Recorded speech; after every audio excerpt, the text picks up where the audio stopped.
مساء الخير جميعا. أنا عايزة أقول حاجة بس علشان دلوقتي في حاجة مهمة قوي. أنا دلوقتي طالعة على التيك توك لايف علشان في أكاونت باسمي ومش بتاعي. أنا النهاردة 3 مايو الساعة 5:12 بالظبط بعد العصر. هو ده الاكاونت بتاعي انا، علشان في اكاونت مش بتاعي وباسمي وللاسف عليه فيريفيكيشن العلامه الزرقاء، لكن هو مش بتاعي. فقلت دي فرصه كويسه ان انا اقول للناس من خلال اللايف بقى، وده اكتر حاجه اكيده انه ده مش بتاعي. تمام. طيب النهارده انا كنت وعدت كل الناس ان انا هطلع على مسلسل لام شمسيه.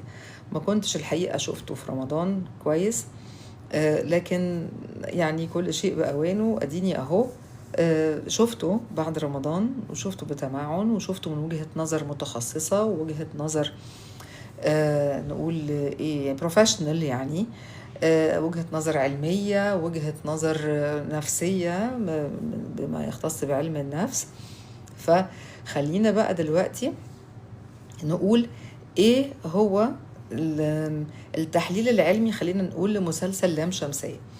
مسلسل لام شمسية اتعرض لحاجتين في موضوع الطب الجنسي أو العلوم الجنسية.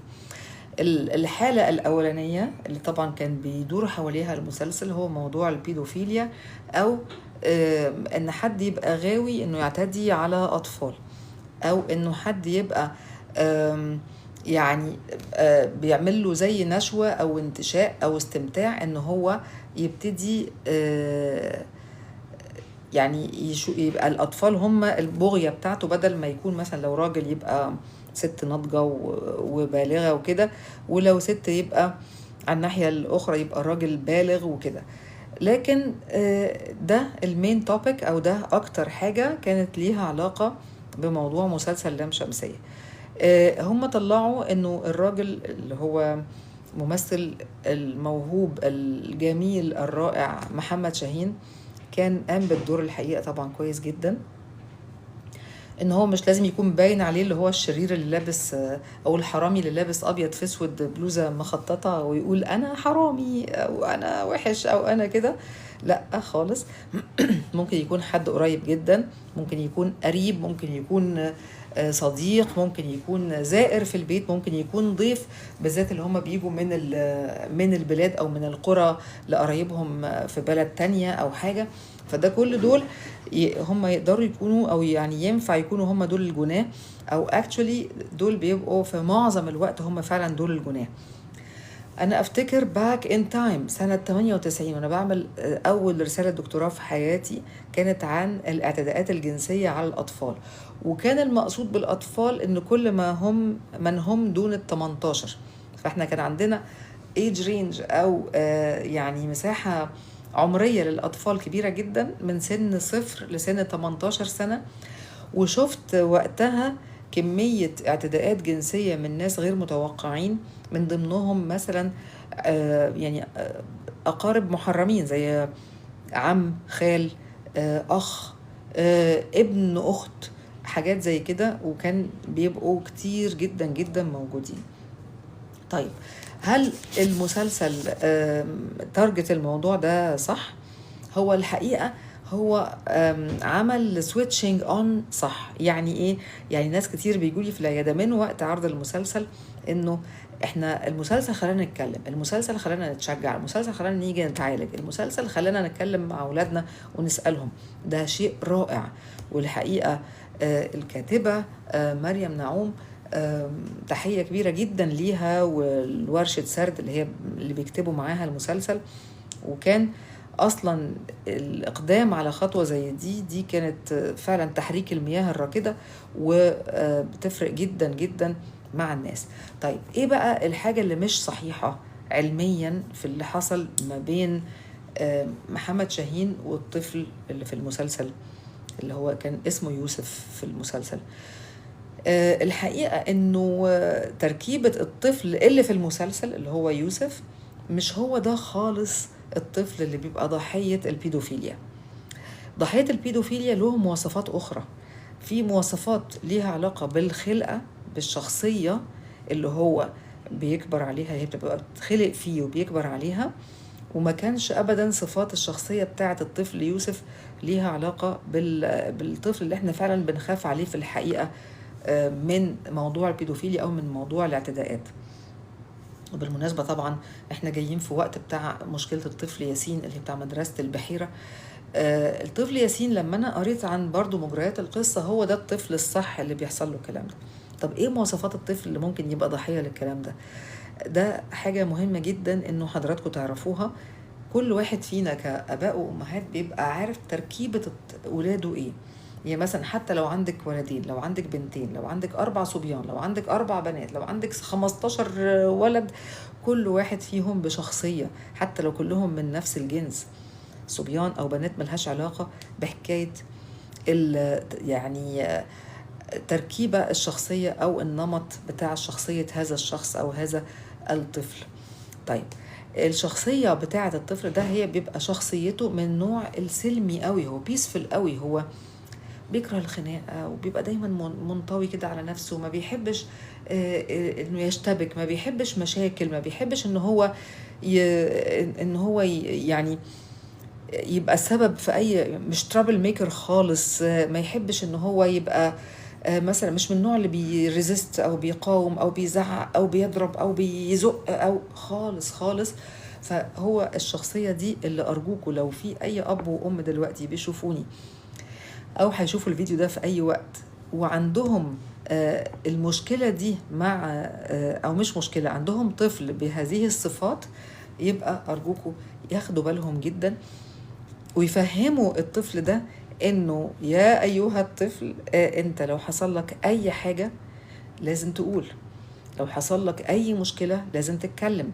حبيبي ممنوع، احنا في مثلث أمامي ومثلث خلفي، دايما كده بنعلمها للأطفال.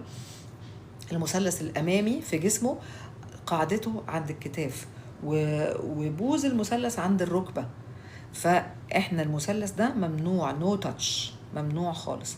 طيب من الظهر العكس، قاعدته فوق الركبة بشوية وبوزه عند الظهر من فوق، تمام؟ فإحنا نحفظ ولادنا المثلث الأمامي والمثلث الخلفي لعدم التلامس. طب انا ليه بقول ان يوسف او الشخصيه اللي في المسلسل مش هي دي الشخصيه اللي احنا بنخاف عليها، او مش هي دي الشخصيه اللي احنا يعني او يعني عايزه اقول ايه، ان مش هي دي الشخصيه اللي بيحصل لها الكلام ده؟ لان يوسف في المسلسل كان ولد سوي، عصبي، بيقدر ان هو بالعكس بيعمل مشاكل في المدرسه، بيزق صاحبه لما يقول كلمه مش عاجباه. عاده، مش عاده، دايما الكاركتر اللي كده ما بيبقاش هو ده الضحية بتاعة الشخص ده. طيب ايه الحاجة التانية؟ الحاجة التانية ان الولد ده في المسلسل عنده علاقة طيبة جدا جدا بأهله، اللي هي والدته اللي بتربيه اللي هي أمينة خليل في المسلسل، ووالده اللي هو مش صاحبه بقى، مش بيقعد يلعب معاه زي في آخر المسلسل، ولكن حتى في الأول الأب بيحبه وبيقدره وبيتكلم معاه وبيهزر معاه، اللي هو حتى في المستوى اللي هو مفيش فجوة بين الأب ده والطفل ده، فمش ده الطفل اللي بيبقى ضحية حاجة زي كده. طيب الحاجة الثالثة بالنسبة برضو للطفل، إنه في حوار ما بينه وبين أهله. أمينة خليل اللي هي كانت أمه اللي بتربيه في المسلسل كانت بتسأله يوميا عملت إيه، أخبارك إيه، في إيه، كده. فكان في bridge of conversation أو bridge of discussions طول الوقت ممدود، يعني في جسور حوار ما بينها وما بين ابنها اللي هي بتربيه. فده طبعا الدنيا تمام، يعني النوع العلاقة اللي كده ما بيبقاش فيها هذا النوع من المشاكل. هتقولي ما هو التاني له تأثير وقاعد يقول له دي لعبة سر ومش لعبة سر. الأطفال اللي عندهم علاقة طيبة وشخصياتهم منفتحة كده زي الطفل اللي في المسلسل، عندهم علاقة طيبة بأهلهم وشخصية منفتحة، ما فيش أسرار بتبقى بتستخبى على أهاليهم. فإذا يعني في الطفل ده مش هو التارجت بتاع البيدوفيليا علميا يعني، لكن مسألة ان هي القصة دي فتحت الباب على ان هو ان احنا نظبط وان احنا نتكلم في الموضوع وكده، طبعا دي حاجة تقدر جدا جدا وعلى عيني وراسي. طيب نيجي بقى للحالة التانية اللي اتكلم عليها المسلسل، وهي حالة التشنج العصبي المهبلي اللا إرادي. أنا عارفة أنا اتكلمت فيها كتير قوي، بس برضو هي لا تنتهي.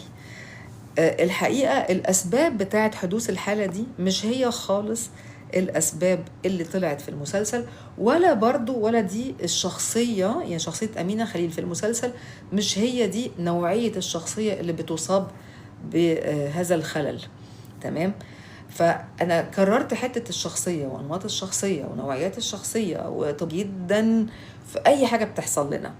تمام؟ عشان كده اكتر حاجة بأنادي بيها انه لو سمحتوا اللي عنده شخصية طفل او طفلة فيها صفات معينة دايما يبقى عينه عليه، دايما يتكلم معاه، ودايما يخليه يتجاوز المحن بيه، يعني بالعلاقة الطيبة ما بينه وبين اهله. طيب امال ايه الشخصية اللي بتصاب بموضوع التشنج؟ الشخصية اللي بتصاب بموضوع التشنج هي شخصية في العموم شخصية غير مواجهة. لكن نيلي اللي هي شخصية نيلي اللي هي أمينة خليل في المسلسل كانت شخصية مواجهة. دي أول ما عرفت فضحت الدنيا وقالت وعادت وكده. مش دي الشخصية اللي بيحصل لها فاجينيسمس أبدا. طيب إيه تاني؟ الشخصية اللي بيحصل لها فاجينيسمس هي شخصية في العموم خوافة. هي طالعة شخصية مش خوافة وما فيهاش أي صفة من الصفات اللي احنا بنلاقيها عند الشخصيات اللي بتصاب بهذا الداء. طيب الشخصية في العموم بتبقى مش مرتاحة بشكل عام للتواصل الجسدي. تمام؟ هي طالعة مش كده. الشخصية دي برضو في العموم هي شخصية بتبقى متراجعة شوية عن انها تواجه، ان هي تبقى في عموما مش بس تواجه في مشكلة، انها تبقى في الواجهة.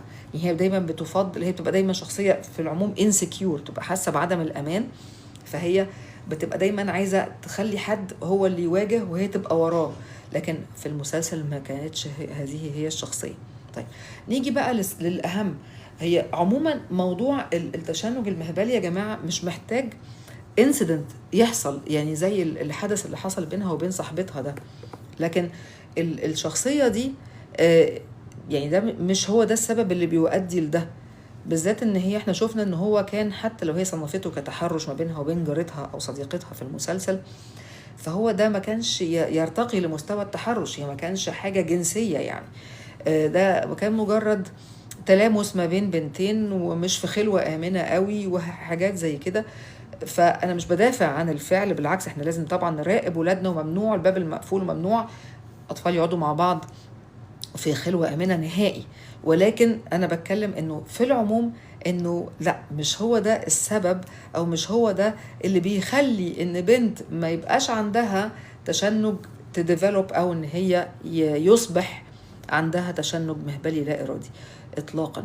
هي لازم يكون عندها personality trait، يعني هي أصلا جزء من نمطها الشخصي إن هي يكون عندها استعداد إنها تصاب بالتشنج المهبلي بالحاجات اللي احنا قلناها، الصفات الشخصية اللي احنا قلناها، ان هي خوافة وجبانة وكسوفة وما تحبش تواجه، وتبقى دايما عايزة تبقى سكيور كده، يبقى حد هو اللي واخد الواجهة بالنيابة عنها و ده اللي هي الشخصية. لو شفت بنتي كده اخد بالي، اخليها تلعب رياضة، اخليها تبقى تلين عضلاتها، لان دي الشخصية اللي في المستقبل عرضة انها يحصل لها كده. طيب هتقولي لي يعني، او هتقولوا لي يعني مثلا اللي حصل بينها وبين صاحبتها ده ما يعني خالص ما لوش اي داعي، او ما فيهوش اي دور. اقول لكم ممكن يكون له دور، ممكن يبقى عامل من العوامل، لكن سبب لا خالص، لا يرتقي لمستوى السبب. تاني ده مش دفاع عن هذا الفعل، ولكن انا بكلم دلوقتي وي توك ساينس، احنا بنتكلم كلام علمي. قبل ما اكمل في الحته دي بفكركم ان دي صفحتي الوحيده على التيك توك. في صفحه تانية بكل اسف واخده البلو بادج بالتزوير، لكن احنا النهارده يوم السبت 3 مايو والساعه 5:26 بعد العصر، علشان تتاكدوا ان دي صفحتي وهي دي الصفحه الحقيقيه. فبعد اذنكم اللي حاضر يعلم الغائب، ولو في اي حد شاف اي صفحة تانية بعد اذنكم تبلغوا عنها، ويبقى كتر خيركم. طيب القصة بتاعة التشنج المهبلي ان هي نشوف بقى العلاج حصل ازاي في هنا وهنا. العلاج بتاع التشنج المهبلي انك انت موضوع تصلحي واقبلي جسمك و هي ما كانش عندها مشكلة في ده، هي ما كانش عندها مشكلة في ده خالص. هي مشكلة التشنج هي حاجة involuntary تماما، هي حاجة لا إرادية تماما. هي القصة كلها إنه البنت اللي هي من هذا النوع أو من هذا النوع اللي في الشخصيات بتبقى عقلها الباطن رافض إنه هذا الجسد يخترق، أو هذا الجسد إنه هو فيه حاجة تدخل جواه. حتى ساعات بيبقى عندهم مشكلة في الحقنة، في قرص الدواء. المسألة مش مسألة إنه العلاقة الزوجية لوحدها، هي الشخصية اللي في المسلسل ما كانش عندها مشكلة في أي حاجة غير في دي. تمام. طيب أحيانا بيكون التشنج ده زي استنكار لأن أنا أبقى مع هذا الزوج تحديدا.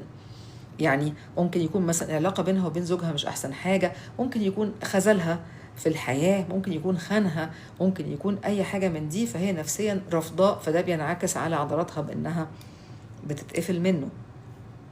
فإذا مسألة إن هي أخدت جلسة علاج وقبلي جسمك وفكي عقدك وكلام ده، لا يا جماعة، لا، ما بيخفش بالطريقة دي أبدا.